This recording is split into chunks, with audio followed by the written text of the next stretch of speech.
வணக்கம். தந்தையின் பாட்காஸ்ட் செய்திகளை வாசிப்பது நான் கார்த்திகா பிரகாஷ். முதலில் தலைப்புச் செய்திகளை பார்க்கலாம். ஆன்லைன் ரம்மி தடை மசோதாவுக்கு தமிழக ஆளுநர் RN ரவி ஒப்புதல். இரண்டாவது முறையாக சட்டமன்றத்தில் நிறைவேற்றப்பட்ட தீர்மானத்துக்கு ஒப்புதல் அளித்தார்.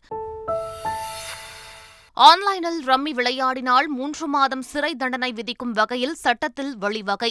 சூதாட்டம் தொடர்பாக விளம்பரம் செய்தால் ஓராண்டு வரை சிறை அல்லது 5 லட்சம் வரை அபராதம். வகுப்புவாத எண்ணம் கொண்ட சிலரின் ஊதுகுழலாக ஆளுநர் செயல்படுவதாக முதலமைச்சர் ஸ்டாலின் விமர்சனம். சட்டமன்றத்திற்கு அரசியல் நோக்கத்தோடு ஆளுநர் இடைஞ்சல் தர நினைத்தால் கைகட்டி வேடிக்கை பார்த்துக் கொண்டிருக்க மாட்டோம் என முதலமைச்சர் ஸ்டாலின் ஆவேசம்.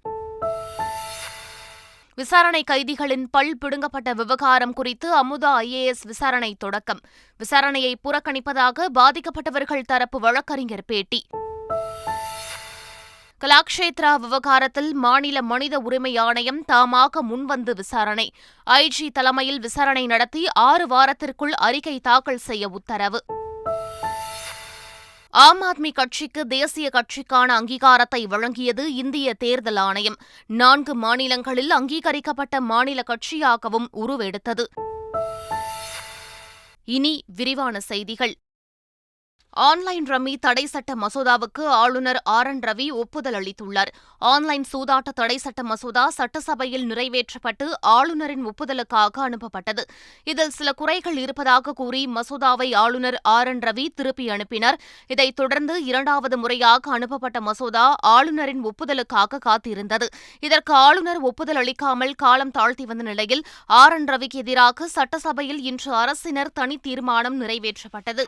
இந்நிலையில் ஆன்லைன் சூதாட்ட தடை சட்ட மசோதாவுக்கு ஆளுநர் RN ரவி ஒப்புதல் வழங்கியுள்ளார்.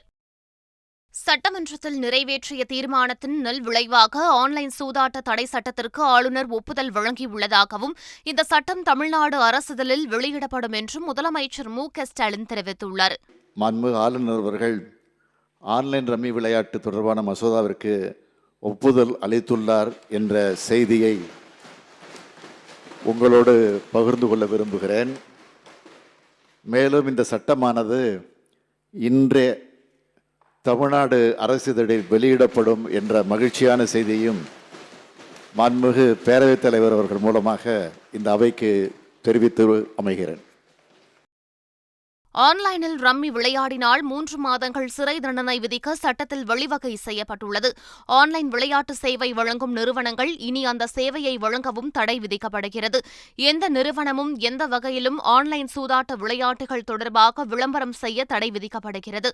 ஆன்லைன் சூதாட்ட நிறுவனங்கள் மற்றும் விளையாடுவோர் இடையே பண பரிவர்த்தனை மேற்கொள்ள வங்கிகள், பேமெண்ட் வங்கிகளுக்கு தடை விதிக்கப்படுகிறது.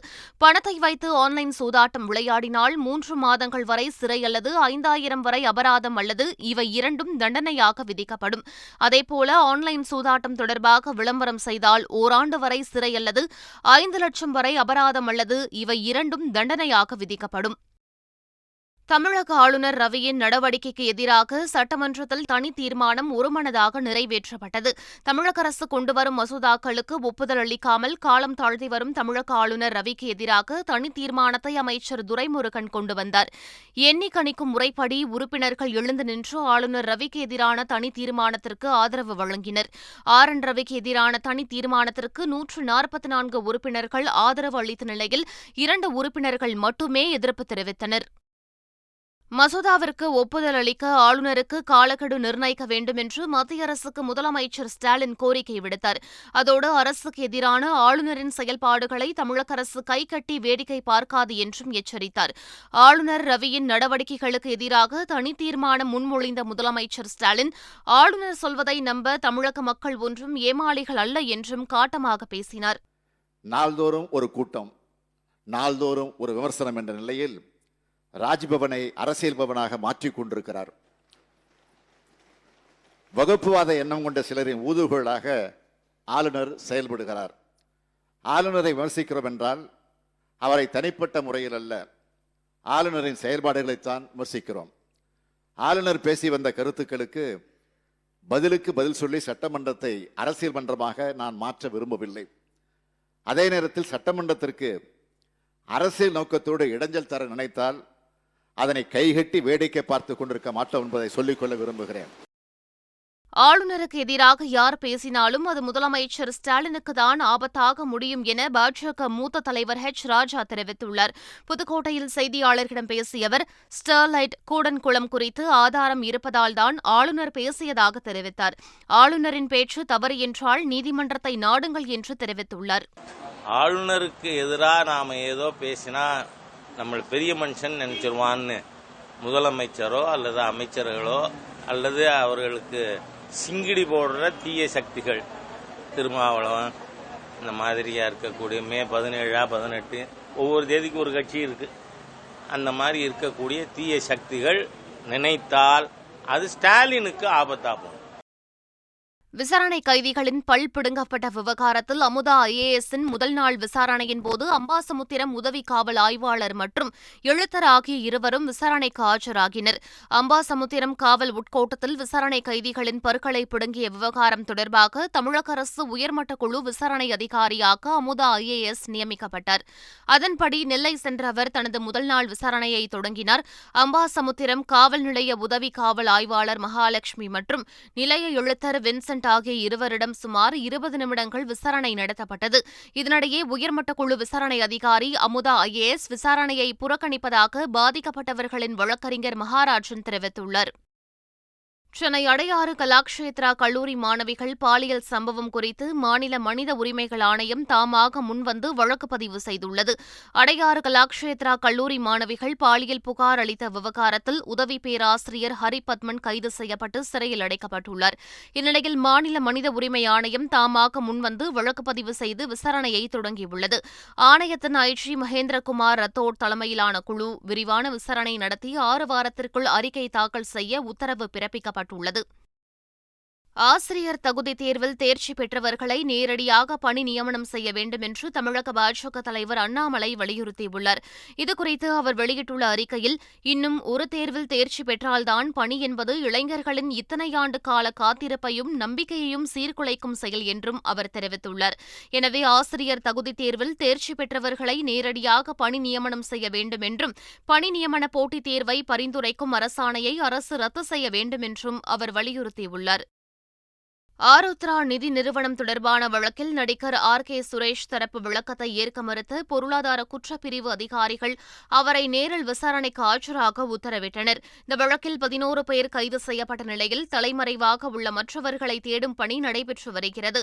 இந்த வழக்கில் நடிகரும் பாஜக நிர்வாகியுமான RK சுரேஷுக்கு சம்மன் அனுப்பப்பட்ட நிலையில் வழக்கு தொடர்பாக அவரது வழக்கறிஞர் விளக்கம் அளித்துள்ளார். ஆனால் அந்த விளக்கம் திருப்தி அளிக்காததால் நடிகர் RK சுரேஷ் நேரில் வந்து விளக்கம் அளிக்க பொருளாதார குற்றப்பிரிவு போலீசார் தெரிவித்துள்ளனர். இவ்வழக்கில் இன்னும் 2 மாதத்தில் குற்றப்பத்திரிகை தாக்கல் செய்யப்பட உள்ளதாகவும் பொருளாதார குற்றப்பிரிவு அதிகாரிகள் தெரிவித்துள்ளனர். ராகுல் காந்திக்கு சிறை தண்டனை விதித்த நீதிபதியின் நாக்கை அறுப்போம் என கூறிய திண்டுக்கல் காங்கிரஸ் நிர்வாகியை போலீசார் கைது செய்துள்ளனர். ராகுல் காந்திக்கு 2 ஆண்டுகள் சிறை விதிக்கப்பட்டதை கண்டித்து கடந்த 6ஆம் தேதி திண்டுக்கல் மணிக்கூண்டு பகுதியில் காங்கிரஸ் SC/ST பிரிவு சார்பில் கண்டன ஆர்ப்பாட்டம் நடைபெற்றது.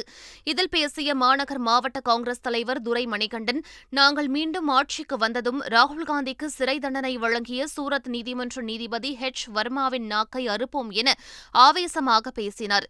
இதுகுறித்து திண்டுக்கல் நகர் வடக்கு போலீசார் வழக்கு பதிவு செய்து விசாரணை நடத்தி வந்த நிலையில் துரை மணிகண்டனை கைது செய்தனர்.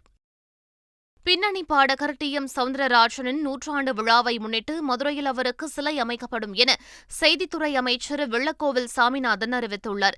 சட்டப்பேரவையில் செய்தித்துறையில் புதிய அறிவிப்புகளை வெளியிட்ட அவர் 80 கோடி ரூபாய் மதிப்பீட்டில் சென்னை வள்ளுவர் கோட்டம் உலகத்தரம் வாய்ந்த அளவில் புனரமைக்கப்படும் என்று அறிவித்தார்.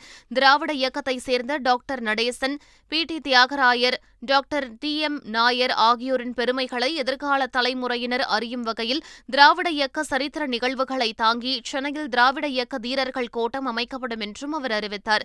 பிரபல பின்னணி பாடகர் TM சவுந்தரராஜனின் 100ஆண்டு விழாவினை முன்னிட்டு மதுரையில் அவருக்கு திருவுருவ சிலை அமைக்கப்படும் என்றும், சுதந்திர போராட்ட வீராங்கனை வீரமங்கை வேலு நாச்சியாருக்கு பெருந்துணையாக நின்ற குயிலிக்கு சிவகங்கையில் திருவுருவ சிலை அமைக்கப்படும் என்றும் அவர் அறிவித்துள்ளார்.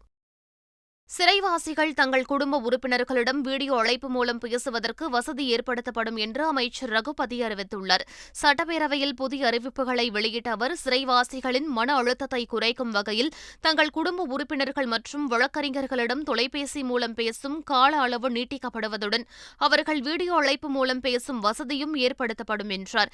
சிறைவாசிகளின் உணவு முறை கூடுதல் செலவுடன் மாற்றியமைக்கப்படும் என்றும் சிறை காவலர்களின் ஊதியம் மற்றும் இடர்படி உயர்த்தி வழங்கப்படும் என்றும் அவர் அறிவித்தார். அடிக்கடி வெளிநாடு செல்லும் ராகுல்காந்தி அங்கு யாரை சந்திக்கிறார் என்று பாஜக மூத்த தலைவர் ரவிசங்கர் பிரசாத் கேள்வி எழுப்பியுள்ளார்.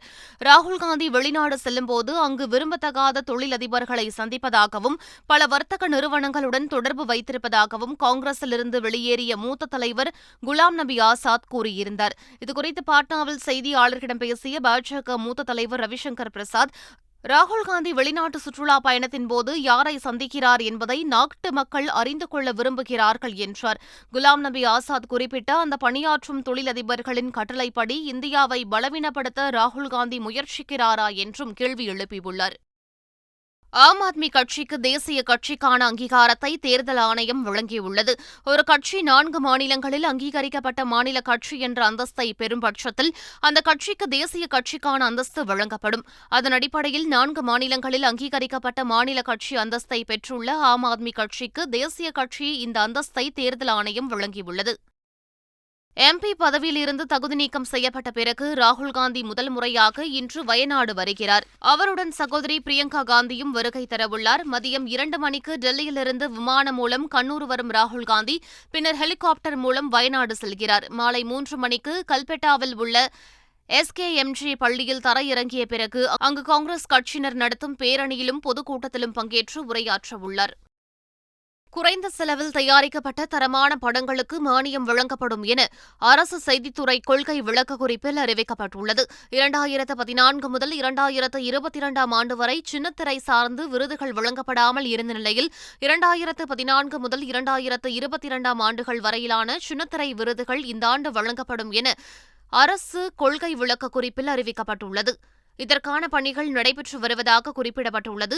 இதேபோல 2015 முதல் 2022 ஆண்டுகளில் குறைந்த செலவில் தயாரித்து வெளியிடப்பட்ட தரமான தமிழ் படங்களுக்கு மானியம் வழங்கப்பட உள்ளதாக கொள்கை விளக்க குறிப்பில் தெரிவிக்கப்பட்டுள்ளது. அரசால் அமைக்கப்பட்ட தேர்வுக்குழு தேர்வு செய்யும் ஒவ்வொரு படத்திற்கும் 7 லட்சம் ரூபாய் மானியமாக வழங்கப்பட உள்ளது. 2023-2026 ஆண்டிற்கான தென்னிந்திய திரைப்பட தொழிலாளர்கள் சம்மேளன தேர்தல் வருகின்ற 23ஆம் தேதி நடைபெறுகிறது. இதில் தலைவர் பதவிக்கு RK செல்வமணி மீண்டும் போட்டியிடுகிறார். அவருடைய தலைமையிலான அணியினர் வேட்புமனு தாக்கல் செய்தனர். மத்திய உள்துறை அமைச்சர் அமித் ஷாவின் அருணாச்சல பிரதேச பயணத்திற்கு சீன வெளியுறவு அமைச்சகம் கடும் எதிர்ப்பு தெரிவித்துள்ளது. இந்திய வடகிழக்கு மாநிலங்களில் ஒன்றான அருணாச்சல பிரதேசத்தை சீனா அவ்வப்போது தனக்குரிய பகுதி என சொந்தம் கொண்டாடி வருகிறது. அண்மையில் அருணாச்சலில் உள்ள 11 இடங்களுக்கு சீனா புதிய பெயர்களை சூட்டி சர்ச்சையை ஏற்படுத்தியது. இந்நிலையில் அருணாச்சல பிரதேச மாநிலத்தில் இந்திய சீன எல்லையை ஒட்டிய கிபித்து பகுதிக்கு செல்லும் உள்துறை அமைச்சர் அமித் ஷா அங்கு மத்திய அரசின் துடிப்பான கிராமங்கள் திட்டத்தை தொடங்கி வைக்கிறார். அமித் ஷாவின் இந்த பயணத்திற்கு கடும் எதிர்ப்பு தெரிவித்துள்ள சீன வெளியுறவு அமைச்சகம் அவரது இந்த செயல் சீனாவின் எல்லை இறையாண்மையை மீறும் செயல் என தெரிவித்துள்ளது. இங்கிலாந்தில் இந்திய தூதரகம் தாக்கப்பட்ட விவகாரத்தில் இங்கிலாந்து அரசு நடவடிக்கை எடுக்காததால் அந்நாட்டுடனான தடையற்ற வர்த்தக பேச்சுவார்த்தையை இந்தியா நிறுத்தியுள்ளது. பஞ்சாபில் உள்ள அம்ரித்பால் என்ற காலிஸ்தான் பிரிவினைவாத நபரை கைது செய்ய காவல்துறை நடவடிக்கை எடுத்து வரும் நிலையில் அதற்கு எதிர்ப்பு தெரிவித்து லண்டனில் உள்ள சீக்கியர்கள் இந்திய தூதரகத்தின் மீது தாக்குதல் நடத்தினர். இந்த சம்பவத்திற்கு கடும் கண்டனம் தெரிவித்த இந்திய அரசு இந்தியாவில் உள்ள இங்கிலாந்து தூதரக உயர் அதிகாரியை அழைத்து கண்டனத்தை பதிவு செய்துள்ளது. இந்நிலையில் இந்திய தூதரகத்தை தாக்கியவர்கள் மீது நடவடிக்கை எடுக்காத இங்கிலாந்து அரசுக்கு எதிர்ப்பு தெரிவித்து இரு நாடுகளுக்கு இடையேயான தடையற்ற வர்த்தக ஒப்பந்தத்திற்கான பேச்சுவார்த்தையில் இந்தியா நிறுத்தி வைத்திருப்பதாக மத்திய அரசு வட்டாரங்கள் தெரிவித்துள்ளன. IPL தொடரின் 15வது லீக் போட்டியில் லக்னோ அணி வெற்றி பெற்றுள்ளது. பெங்களூரு சின்னசாமி ஸ்டேடியத்தில் நடைபெற்ற இப்போட்டியில் முதலில் பேட்டிங் செய்த பெங்களூரு அணி நிர்ணயிக்கப்பட்ட 20 ஓவர்களில் 2 விக்கெட் இழப்பிற்கு 212 ரன்கள் குவித்தது. பின்னர் களம் இறங்கிய லக்னோ அணி 1 விக்கெட் வித்தியாசத்தில் வெற்றி பெற்றுள்ளது. மீண்டும் தலைப்புச் செய்திகள். ஆன்லைன் ரம்மி தடை மசோதாவுக்கு தமிழக ஆளுநர் RN ரவி ஒப்புதல். 2வது முறையாக சட்டமன்றத்தில் நிறைவேற்றப்பட்ட தீர்மானத்துக்கு ஒப்புதல் அளித்தார். ஆன்லைனில் ரம்மி விளையாடினால் 3 மாதம் சிறை தண்டனை விதிக்கும் வகையில் சட்டத்தில் வழிவகை. சூதாட்டம் தொடர்பாக விளம்பரம் செய்தால் ஓராண்டு வரை சிறை அல்லது 5 லட்சம் வரை அபராதம். வகுப்புவாத எண்ணம் கொண்ட சிலரின் ஊதுகுழலாக ஆளுநர் செயல்படுவதாக முதலமைச்சர் ஸ்டாலின் விமர்சனம். சட்டமன்றத்திற்கு அரசியல் நோக்கத்தோடு ஆளுநர் இடைஞ்சல் தர நினைத்தால் கைகட்டி வேடிக்கை பார்த்துக் கொண்டிருக்க மாட்டோம் என முதலமைச்சர் ஸ்டாலின் ஆவேசம். விசாரணை கைதிகளின் பல் பிடுங்கப்பட்ட விவகாரம் குறித்து அமுதா IAS விசாரணை தொடக்கம். விசாரணையை புறக்கணிப்பதாக பாதிக்கப்பட்டவர்கள் தரப்பு வழக்கறிஞர் பேட்டி. கலாக்ஷேத்ரா விவகாரத்தில் மாநில மனித உரிமை ஆணையம் தாமாக முன்வந்து விசாரணை. IG தலைமையில் விசாரணை நடத்தி 6 வாரத்திற்குள் அறிக்கை தாக்கல் செய்ய உத்தரவு. ஆம் ஆத்மி கட்சிக்கு தேசிய கட்சிக்கான அங்கீகாரத்தை வழங்கியது இந்திய தேர்தல் ஆணையம். 4 மாநிலங்களில் அங்கீகரிக்கப்பட்ட மாநில கட்சியாகவும் உருவெடுத்தது. இத்துடன் பாட்காஸ்ட் செய்திகள் நிறைவு பெற்றன. வணக்கம்.